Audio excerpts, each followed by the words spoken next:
Dores Notícias, um negócio, não me lembro como é que é o nome do jornal. Eu tenho o jornal até hoje. Caraca, que legal. E aí o pauteiro do jornal disse, então tu faz uma matéria de esportes. Eu falei, vou fazer no Grêmio. Vou lá fazer no Grêmio. O Grêmio tinha sido campeão da América e estava se preparando para o Mundial. E aí eu disse, vamos lá, Eduardo, vamos comigo que tu vai fazer a foto. Eu vou lá, faço a matéria, mas não sabia com quem é que eu ia fazer a matéria. Sim, sim. Aí chegamos lá no fim da tarde, no Olímpico, e tava o Pedrão ainda. Pedrão na segurança, na porta, e eu digo, eu preciso fazer uma entrevista. Olha só, menino, eu preciso fazer uma entrevista. Ousadia. Mas, não, mas tu é da onde? Eu falei, não, eu sou do colégio Nossa Senhora das Dores, La Salle Dores, e eu preciso fazer uma entrevista. Não, mas acabou o treino. Falei, como assim acabou? Não, acabou já, os jogadores já foram embora. Mas eu acho que tem alguém lá no campo. Sobe lá e olha. Subam lá e olhem. E entramos no túnel, sala de imprensa do Olímpico, lembro como se fosse hoje.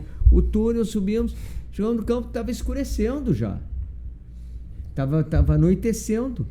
E aí tinham 2 caras batendo bola, e chute a gol. Era Renato e Mazzaropi. Renato e Mazzaropi. Pô, só Renato e Mazzaropi. Só apenas. E aí termina o treino. Chega. Acabou. Eles, né? Falando entre eles. E aí vem os 2. Aí eu penso, puta, eu vou em quem? Aí eu disse, eu vou no Renato. Pensei eu, rapidamente. Sim. E aí, despretensiosamente, cheguei para ele. Eu precisaria te fazer umas perguntas. Aí ele disse, qual é o teu veículo? Pô, me liquidou já de cara. Assim, qual é o teu veículo? Eu falei, não, eu sou do Colégio Nossa Senhora das Dores. E eu estou fazendo um trabalho para o jornal do colégio. Aí ele disse assim, e vale ponto para ti isso? No eu falei, é visto pelo professor de português, professor Romeu. Aí ele disse assim, então vamos fazer. Aí ele, senta aí. Aí ele se sentou, que é a foto, ele está sentado, e eu sentado do lado dele. E aí comecei a perguntar para ele, e o Eduardo, o Dudu fazendo as fotos. Massa, e assim foi a primeira entrevista com o Renato, há 42 anos. E ali se criou uma amizade. Se criou uma amizade. Aí, puxa vida, aí depois fiquei um tempo sem falar com ele. Falava muito com a mãe dele, a Dona Maria, falecida. Sim. E então, são coisas, né? Eu sou Renato Futebol Clube. Que massa, Farid. Torço por ele sempre. Tanto é que eu vi uma... Eu não me lembro que entrevista que o Ricardo Perrone fez pra quem... E aí ele botou tu ou o Duda. Ele botou... Eu não me lembro quem que... Pro próprio Renato, claro. Assim, ele fez a entrevista pro Renato, ele colocou tu e o Duda. E ele botou e deixou empatado. Ele não quis se comprometer. Ele foi político. Ele queria dizer eu, mas ele... mas tu vê como... Tu vê a tua referência, né? Tua referência pro Brasil inteiro. Tu furou a bolha do Brasil. Tu tipo... Se tu falar...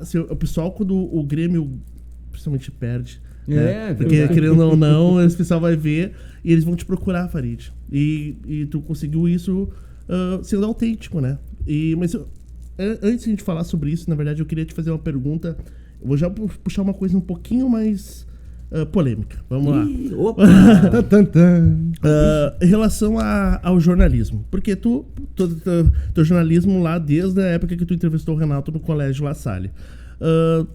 Farid, o que tu acha que... quando a gente entrevistou o Rica Perrone, já que a gente citou o Rica Perrone, ele falou que no meio do jornalismo esportivo se mistura com o jornalismo político. Por exemplo, ele citou o Casagrande, falou, tá falando de futebol, do nada o Casagrande mete quem matou Marielle. Tu, que é um jornalista de tanto tempo, Farid, nunca te vi falando sobre isso. Tu acredita que existe essa questão de política no meio do jornalismo esportivo? O que tu acha sobre isso?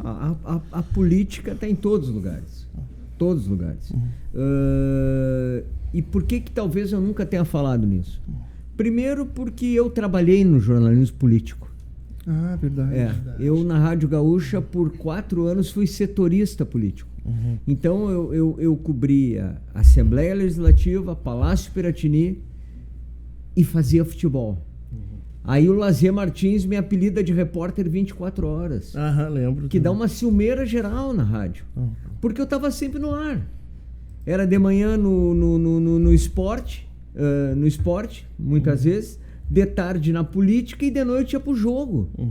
E às vezes, quantas vezes eu fiz isso escondido, entre aspas, de sair da Assembleia ou do Palácio direto pro estádio, de terno e gravata e ter que trocar a roupa no meio do táxi, dentro do táxi. Esse cara tá ficando nu aqui atrás. Não, tinha que trocar roupa. Não ia chegar no Olímpico ou no Beira-Rio, que eu cobria os dois. Sim. De terno e de gravata. Então a política, ela tá em todas as áreas. Não tem como. E tu acha que é mais esquerda, assim, a política do jornalismo esportivo? Tu É acha que o Rica falou. O Rica, quando apontou, foi a esquerda, né? Que está sempre sendo inserida nas pautas do jornalismo. O Brasil hoje ele é esportivo. dividido em esquerda e em direita. Né? Tu não tem hoje mais o centro. Não tem. Sim. Ou tu é de esquerda ou tu é de direita. Então, no jornalismo também.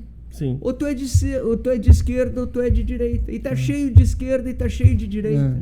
Então eu acho que é muito... Rica Perrone, grande figura. Tanto é que ele, mais uma coisa, só para acrescentar nisso aí, porque o Rica também deu uma informação que isso viralizou no Brasil inteiro. Informação, inclusive o Eduardo Bolsonaro compartilhou, enfim, foi uma coisa lá. Que o Renato não foi chamado para a seleção porque ele é assumidamente Bolsonaro, assim como o ídolo da seleção, o Neymar, craque, o grande craque. craque da seleção, Neymar.